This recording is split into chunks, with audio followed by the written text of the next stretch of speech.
Did you know that Road to VR? Yeah, Koslav. I did not know Road to VR gave the same score to this game as Medal of Honor. Because I don't agree with that, just by what I'm seeing. Yeah, see, and I did read just recently the Road to VR review, and I was like, I agree with some things they're saying, and I don't agree. They said, oh, it has the same pacing issue as Medal of Honor, and I'm like, no, you're so wrong, because the problem was Yep. Medal of Honor was like, okay, a giant loading screen that takes forever, a 2 minute shooting gallery, a giant loading screen again, and then you stand around and watch people talk for 10 minutes. Yes. And it's If, like, if this it is didn't boring. crash on you from the beginning. If it didn't crash, yeah. Yes.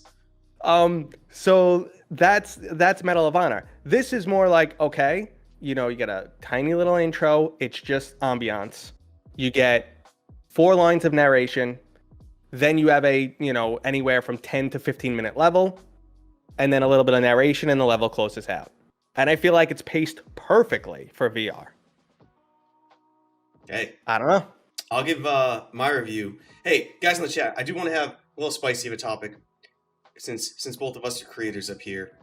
How long does a creator have to play a game, or anybody play a game, to give a review on it? Because I've spoken privately with more than just Mateo here about subjects like this, and there will be no names dropped out here because I have no confidence in actually like to keep friends. But there are some people who because you can see them on Steam, play the game and review it for 8, 10, 12 hours. There are people who put videos out who you can see on Steam they've played for 50 minutes. Now, if it's me, you got to beat the game and maybe play it a second time roughly to kind of take your time slower, look through things and kind of test things. Play the first time for fun. Don't go in it with like the attitude of, I'm going to test everything. Just go, have some fun. Because fun is fun. Fun is fun. Then maybe I'll go back and I won't even guarantee that, maybe I'll go back in and be like, okay, let's take it a little slower, certain things, see if it worked. But chat, and Mateo, I'll let you go next, but chat, guys, what if you saw somebody on Steam write a review and you saw a time played, what's the cutoff where it's BS, where they have no business really giving a review, and what's the time that they should be putting out there? Mateo has played, by the way, I know he's told me over 8 hours. So he's got, in my mind, more than enough time in Sniper Elite to give me, 8 hours, if you got a job, a family, he's got a kid, 8 hours is like 3 days. 2 kids. That's like 3 days in kid time. So to me, that he knows the game. He knows the game. 3.14 hours. And this is actually a good topic. And I feel like as content creators or just people who put their opinion up on the internet anywhere, you're going to be judged. And who's to say what's exactly right and what's exactly wrong? But you definitely need more experience if you're in a position where you're making a recommendation. And I've been going back and forth with someone today. Like, they're like, no, this game is terrible. How could you ever recommend it? And I'm like, well, if you look at it, if you look at the negative reviews on Steam, it's everyone who's played less than 30 minutes and they're saying there's a hand offset issue and the guns don't feel good. Yeah. And they gave up after 30 minutes. Oh, okay. I don't agree with that. Maybe they should, maybe it should be patched. Maybe they should wait. They probably shouldn't have put up a review. Then you have other people who are using like Steam reviews and Oculus reviews, just ways to share their content. They play the game for a little bit. They're like, here's a link to my review. But it's like, if you played 60 minutes, you shouldn't be recommending it or not. You can maybe, if you want to post first impressions or gameplay, fine. Sure.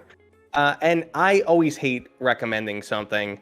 That's always tough because you're spending your money, and I never want people to like misuse their money. I talk about this a lot. So recommendations are always tough for me. I usually say, if you're this type of person, if you're looking for this, then you'll probably enjoy it. And that's how I try and wrap it in. But you're right. I think you should try and finish the game if possible. If it's one of those games that doesn't finish, is extremely difficult, whatever the case is, you do your best. But then get a better feel for it. When I started the game, like the first 2 hours, I was like, okay, this game's okay. And then actually, I got more impressed, which was completely unexpected. The level design gets better towards the middle and the end, and then they start saying my name a lot in the game, which makes it even cooler.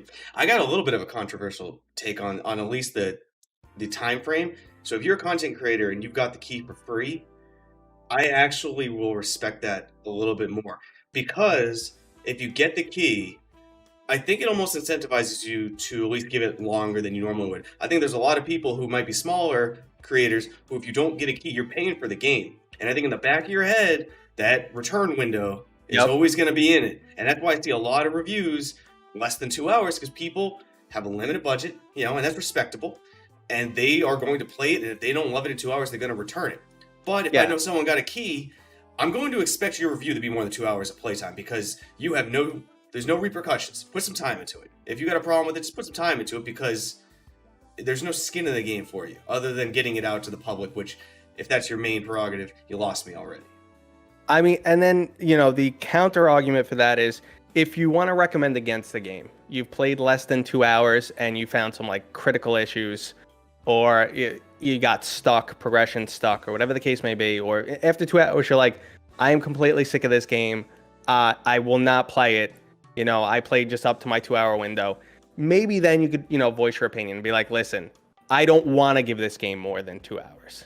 Yes. Again, that's not a full review. That's just like, okay, I paid for this and I want my money back. That's what I've decided. I decided I'd rather my money than this game. And that's a completely okay position to have. Yeah. And when it comes to like multiplayer games too, like I can't vouch for Road to VR because I don't think I paid attention to if they did anything with Larcenauts, but like Upload VR, like they took a little bit extra time on that review. They did what you said. They did a first impressions, and then they literally didn't give it a score. I'm like, we'll come back to it in a little bit. Then gave it a score. Well, there was a lot of brownie points. There was a couple things with Larcenauts too. Like, there's a huge difference between playing with a group of, like, I don't know, maybe there was like 100 playtesters out there. Yep. It's a big difference between playing with 100 playtesters, which is like primarily East Coast, West Coast, UK, and that's like it. And then playing out in the real wild when it's available to everyone, cross-platform, stuff like that. You'll see more things will pop up. The game might get exploited more. You'll realize there's a character class that's just, OP. Mm-hmm. So yes, to give it at least an extra week. Plus, the launch of Larcenauts was a mess. Typically is for multiplayer games. It typically is. It didn't need to be. It didn't. Because the problem is their playtest was too close to their release window, and we found tons of bugs. Like literally every playtester was like, "You got to fix sprinting." Literally everyone. Like by the time I heard the 20th person say that to them, they were defeated. They were like, "Yes, okay." Like they were just like they weren't even going to defend it. Nothing. They were just like, "Yeah, we got it. We're gonna fix it." I mean, that's. But the problem is Oculus locks in. You don't have control of your release date on Oculus Store. So you don't have control of your release date. So they give you the conflicting thoughts on that, man. I've heard a few developers say they do. Well, I push back a little.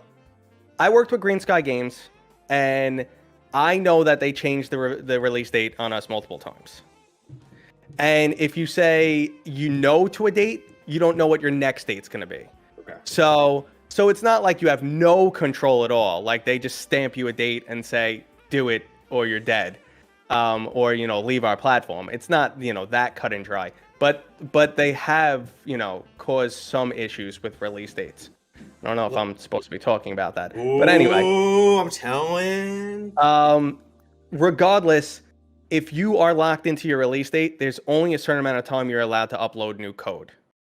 And what that exact time frame is, I couldn't say, but I can tell you that Larcenauts was too close to that. And then after that, they'll let you control your update releases. But like this is something that could have been avoided. The sprinting issue, which was a major one. It's the first thing you notice in the game. The sprinting was really awkward, and it's going to turn so many people off. And then the botched Steam release, it is insane. You notice that just happened again today with a certain game. Oh yeah? Sniper's not doing too well on Steam right now. I know it's not doing well on Steam, but I went through the reviews on Steam, and it's mostly people complaining about the hand offset. And if you go back, over a year when I was at PAX East, I said to them, my hand doesn't line up. And they said, oh, that we did that on purpose. It makes sniping easier. And I'm like, it feels weird. And they're like, well, it feels better with the aim controller. And I was on a PlayStation. I was using the aim controller. I'm like, all right, it's weird because I expect my hand to be somewhere else. And I think this is just kind of like maybe not a great decision or something they couldn't overcome, or just like a factor in porting between, aim controller and other controllers that they didn't Yo. port it well, or they just said this is good enough, people get used to it, whatever the decision was. Hit that subscribe button to stay on top of the daily clips, or catch the debates and fireside chats live on the main channel down in the video description. See you next time, Space Cowboys.